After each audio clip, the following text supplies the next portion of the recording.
dikenali sebagai permata moden China. Bangunan pencakar langit yang ikonik, kaya dengan sejarah dan budaya serta syurga makanan street food. Vlog kali ni aku nak bawa korang travel ke Shanghai, China.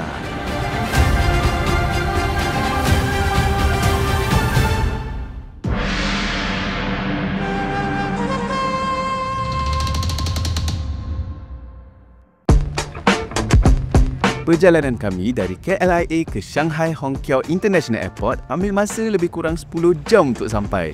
Flight depart pada pukul 2.20 pagi, sampai dan transit di Guangzhou Baiyun International Airport selama 3 jam 15 minit dan barulah kami sampai ke Shanghai. Ketika berada di dalam Shanghai Airport, korang tak perlu risau buat transportation sebab memang banyak kemudahan awam yang disediakan seperti subway, taksi, Didi, shuttle dan juga bas. Untuk ke hotel di tengah-tengah nadi kota Shanghai, kita orang perlu naik subway ke Bandar Nanjing. Waktu ni, kita orang singgah dahulu ke Shanghai Hongqiao International Airport Terminal 1 dan terus menuju ke kaunter International Service Shanghai untuk beli All Access Subway Pass yang berharga RM30. Dia cakap railway tak boleh pakai je. Yang lain semua boleh. railway tu yang kita nak pergi Hangzhou. Yes. Ya betul. Pas ni sangat memudahkan perjalanan sebab kita orang tak perlu nak beli token setiap kali nak naik subway. Kad ni fungsi sama macam Touch and Go, kalau habis korang boleh top up je. Dari Terminal 1 ke Nanjing pula ambil masa dalam 30 minit untuk sampai. Kita orang plan untuk check in dulu dan simpan semua barang sebelum bersia-sia di sekitar Nanjing dan juga kota Shanghai.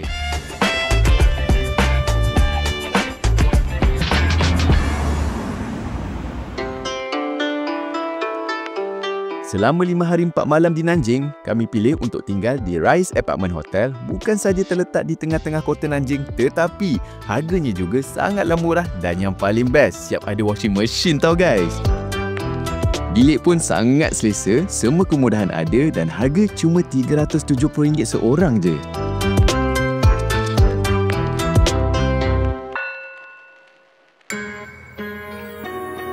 Sebelum mula explore ke bandar Shanghai, kita orang singgah dahulu di sebuah restoran Cina Muslim yang agak famous di media sosial iaitu Pin Hui Wei. Kalau korang penggemar skewer dan mi tarik, di Pin Hui Wei terdapat pelbagai pilihan menu dan masakan yang korang boleh order. Harga pun okey-okey lah, tak terlalu mahal.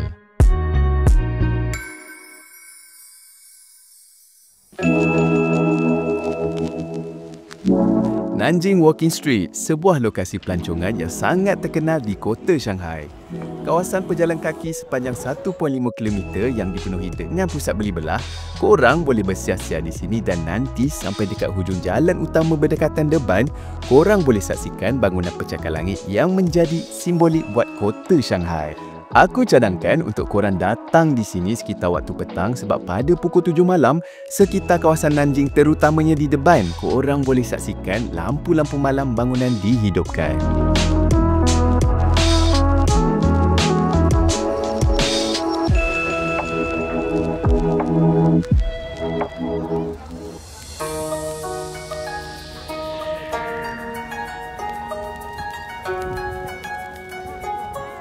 Bersebelahan dengan bangunan depan pula, terdapat sebuah sungai yang dikenali sebagai Sungai Huangpu, di mana sungai inilah memisahkan daerah Pushi dengan daerah Pudong, di mana kawasan moden yang ada bangunan pencakar langit seperti Oriental Pearl Tower, Shanghai Tower dan Shanghai World Financial Center. Di spot yang kami berada sekarang inilah lokasi viral untuk korang bergambar berlatar belakangkan view Oriental Pearl Tower. Antara view bandar waktu malam paling cantik yang pernah aku lihat dan experience. So dekat Shanghai ni memang tarikan utama memang ni lah belakang ni memang cantik lah. Dengan depan memang rasa macam kat Europe.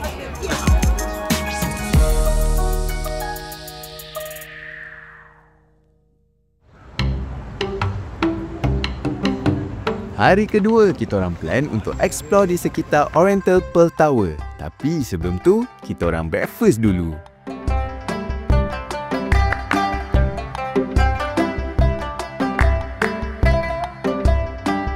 Kita orang breakfast di sebelah kawasan hotel je, berdekatan dengan Beihai Road. Walaupun di tengah-tengah bandar Shanghai, tapi surprisingly nak cari makanan halal dekat sini sangatlah mudah. Di setiap blok bangunan pasti akan ada kedai yang menjual makanan halal dan juga Muslim friendly. Pilihan makanan halal pun lebih banyak berbanding trip kami di Kunming dan Shangri-La dulu.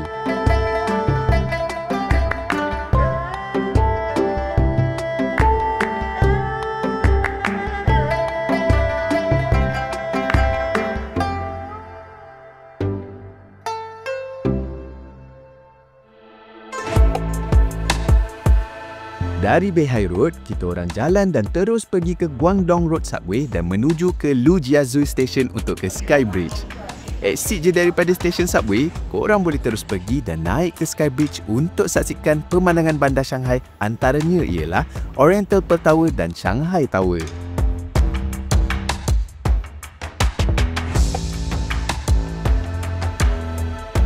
Tarikan utama di Pudong semestinya lah The Oriental Pearl Tower.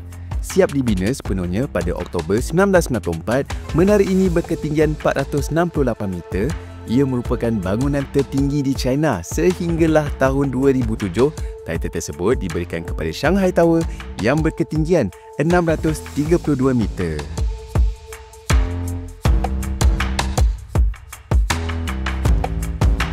So dekat Shanghai ni ada satu macam bridge walk.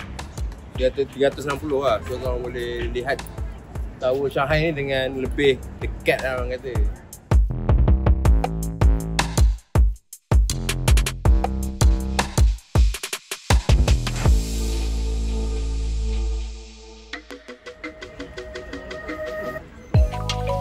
Berdekatan dengan Sky Bridge juga terdapat sebuah tempat rekreasi di tengah-tengah bandar Shanghai iaitu Discovery Bay yang terletak di North Bund, Greenland.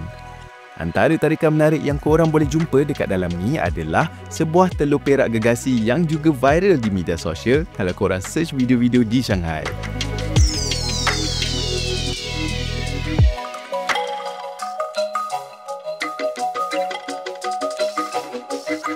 Kalau korang ada banyak masa terluang, boleh je datang sebab dekat Discovery Bay dipenuhi dengan taman bunga yang cantik dan estetik. Bolehlah lepak chill-chill kejap, hilangkan penat berjalan sambil layan view bandar Shanghai.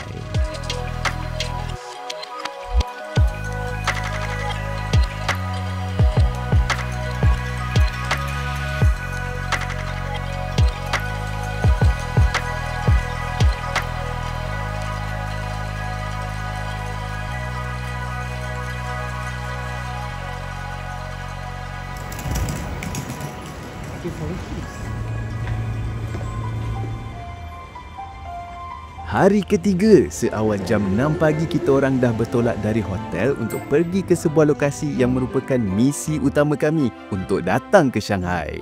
Macam biasa, dari hotel kami ke subway dan terus menuju ke Disney Resort untuk pergi ke Shanghai Disneyland. Korang kena berjalan kaki lebih kurang 15 ke 20 minit untuk sampai ke kaunter pengesahan tiket. So kita berada di Shanghai Disney. Selamat.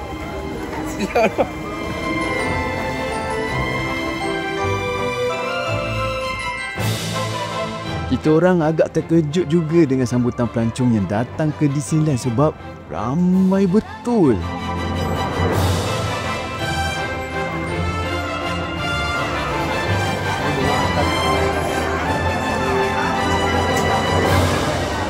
Dua ni penting kalau tak bawa ni tak ada masuk.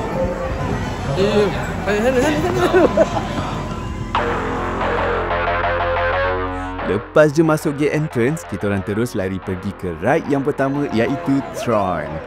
Ride Tron ni hanya ada dekat dua Disneyland je iaitu Shanghai Disneyland dan juga Magic Kingdom di Florida. Buat korang yang nak naik Tron bila dah sampai Shanghai Disneyland nanti, aku suggest korang kena datang ke sini dulu sebab kalau lambat, waiting time korang boleh cecah hampir 2 jam. Paling best, gaya tunggangan roller coaster ni agak unik. Kita orang menunggang seperti naik superbike, bukan duduk seperti roller coaster macam biasa. Serius, sangat-sangat best.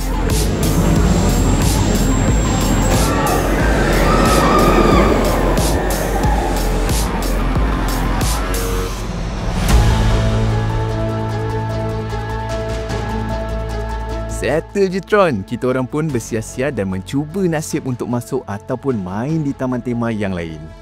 Antara taman tema yang ada di dalam Shanghai Disneyland ialah Pirate of the Caribbean Battle for the Sunken Treasure, Frozen Ever After, Buzz Lightyear Planet Rescue dan juga Zootopia. Jujur cakap, kita orang sempat main 5 ride je sebab waiting queue dekat sini lama dari USJ.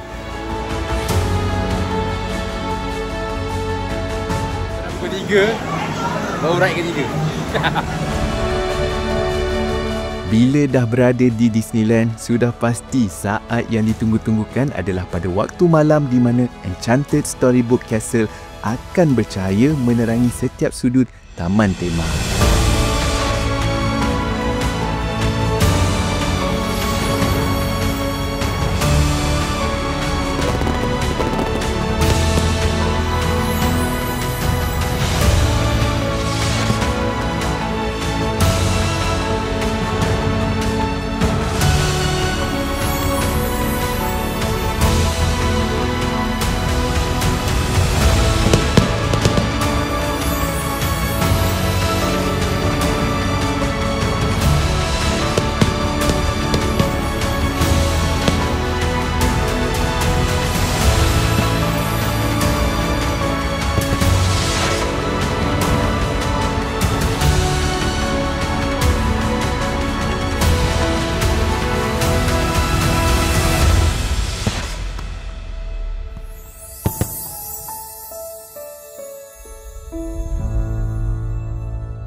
Dah puas seharian di Shanghai Disneyland semalam, hari ni kita orang nak pergi pula ke Anfu Road yang terkenal sebagai hidden gem untuk coffee shop dan juga butik local designer.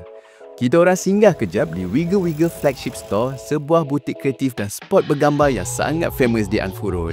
Antara barang yang dijual ialah stationery, tote bag, phone case, makeup pouch, plush toys dan banyak lagi lah. Harga pun murah, kita orang shopping sikit untuk jadikan souvenir.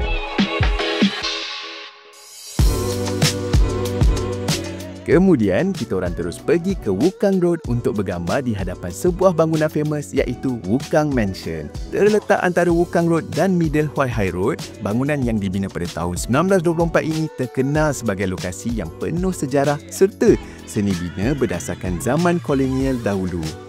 Ada juga yang kata Wukang Mansion boleh jadi famous sebab dulu ramai selebriti dan juga ahli politik China pernah tinggal dan menetap di sini.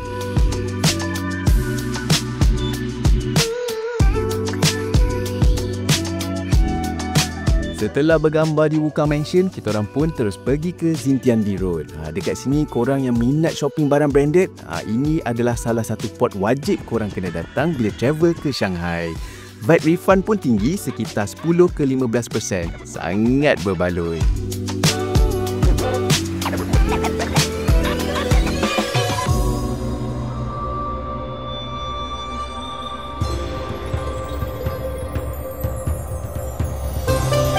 Dah puas berjalan sekitar bandar ala Eropah di Shanghai, belah malam pula kita orang pergi ke Yuyuan Old Street untuk lihat kecantikan hasil seni bina bangunan tradisional China yang dihiasi dengan lampu-lampu. Yuyuan Old Street ialah salah satu kawasan bersejarah paling ikonik di Shanghai dan korang memang wajib datang kalau nak lihat sendiri budaya Cina tradisional. Selain bangunan ikonik, Yuyuan Old Street juga terdapat banyak pilihan street food serta kedai cenderamata yang murah-murah. Street food dekat sini pula buat yang Muslim, aku sarankan janganlah beli sebab boleh dikatakan kesemuanya tidak halal.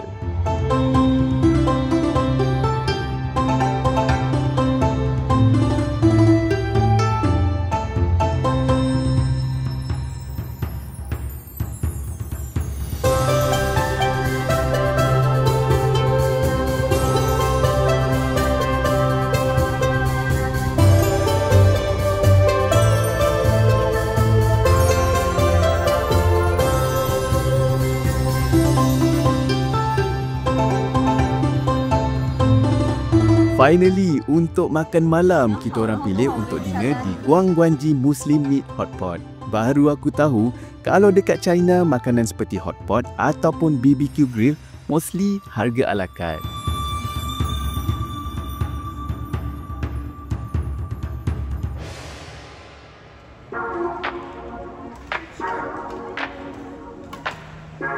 Hari kelima pula, kita orang pack semua barang, book Didi dan pergi ke subway berdekatan dengan Nanjing Walking Street iaitu Shanghai Hongqiao Railway Station untuk pergi ke Hangzhou. So perfume korang boleh bawa seorang satu je. Kau tak kena tahan. Kau tak kena rampas.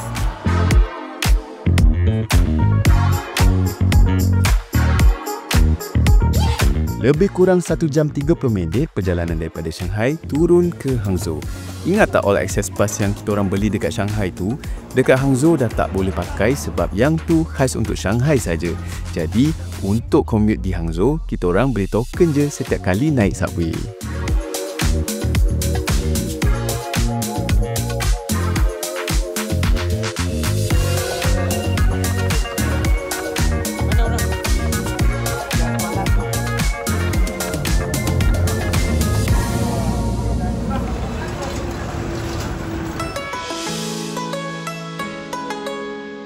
Hotel yang kita orang akan stay selama 3 hari 2 malam adalah Hangzhou QU Westlake Culture Hotel. Uniknya, hotel ni betul-betul terletak bersebelahan dengan Westlake, sebuah tasik legenda yang diiktiraf oleh UNESCO sebagai tapak warisan dunia pada tahun 2011. Bilik hotel ni memang besar dan luas. Semua kemudahan ada kecuali kali ni hotel kita orang tiada washing machine.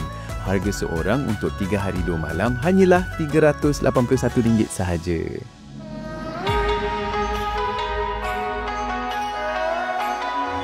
Tengok belakang tu. Punya.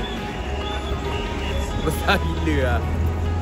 Kat Malaysia tak ada besar macam ni. Ni memang besar betul lah. Serta check-in dan unpack barang, kita orang explore ke tengah-tengah nadi kota Hangzhou yang padat dengan manusia. Suhu dekat sini pun dah sama macam Malaysia berbanding di Shanghai. Tarikan utama di Hangzhou adalah The Westlake. Ia merupakan salah satu tasik paling terkenal di China dan menurut sejarah, tasik ini simbol cinta klasik, keindahan semula jadi dan inspirasi seni puisi sejak ribuan tahun yang lalu. Westlake juga merupakan antara tasik air tawar terbesar di China, dikelilingi oleh bukit bukau, taman, pagoda, jambatan batu dan pokok-pokok.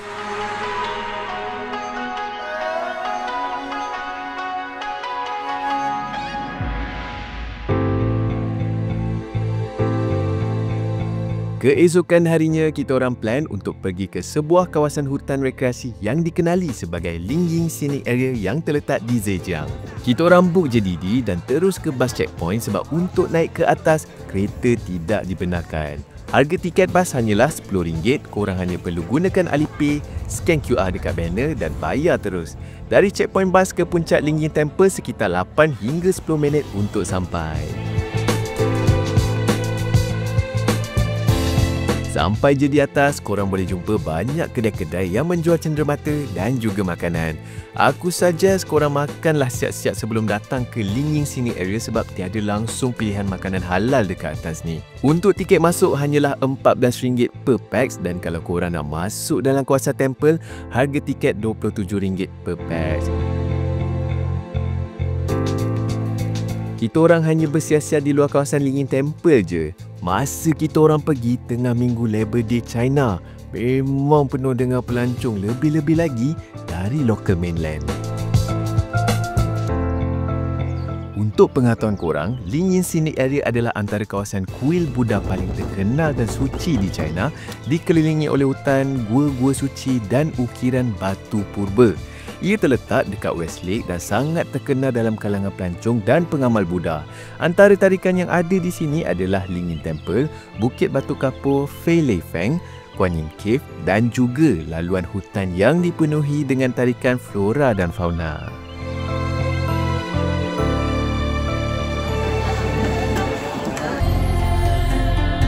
Berdekatan dengan Imperial Pedestrian Street pula, korang jalan je terus sampai hujung, nanti akan jumpa sebuah pintu gerbang besar yang dikenali sebagai The Drum Tower. Kalau korang jalan depan je sikit lagi, jumpalah sebuah istana lama yang dikenali sebagai Deshu Palace yang kini dijadikan sebagai sebuah muzium. Timing memang cantik time slot kita orang masuk sebab terdapat persembahan tarian berkaitan kisah sastra klasik istana.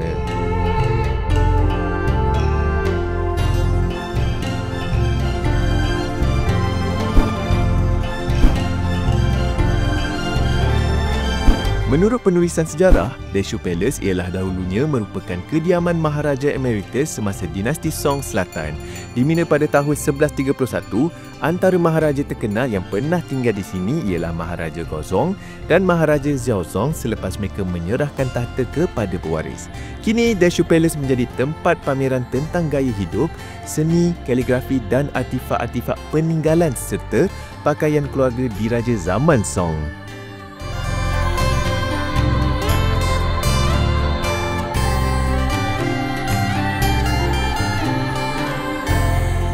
Bila kita orang turun je ke bawah istana, kawasan ni lagi menarik sebab ada pameran imersif bercahaya dan skrin besar yang memaparkan tapak peninggalan istana yang sememangnya luas.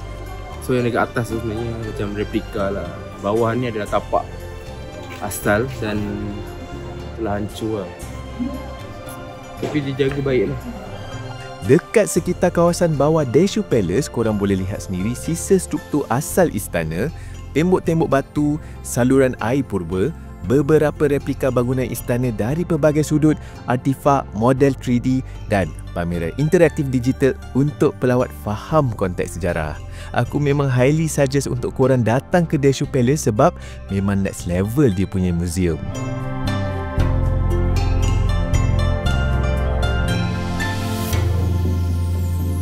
You don't have to try with me. You just do it naturally. Balik je daripada Desu Palace di belah petang, kita orang naik basikal bersiar-siar berdekatan hotel dan juga Wesley. Sewa basikal di sekitar Hangzhou sangatlah murah. 15 minit ride hanyalah RM2 dan korang kena ada app Alipay untuk scan serta bayar. Kami pun spend time untuk hari-hari terakhir di Hangzhou dengan menikmati sunset di Wesley.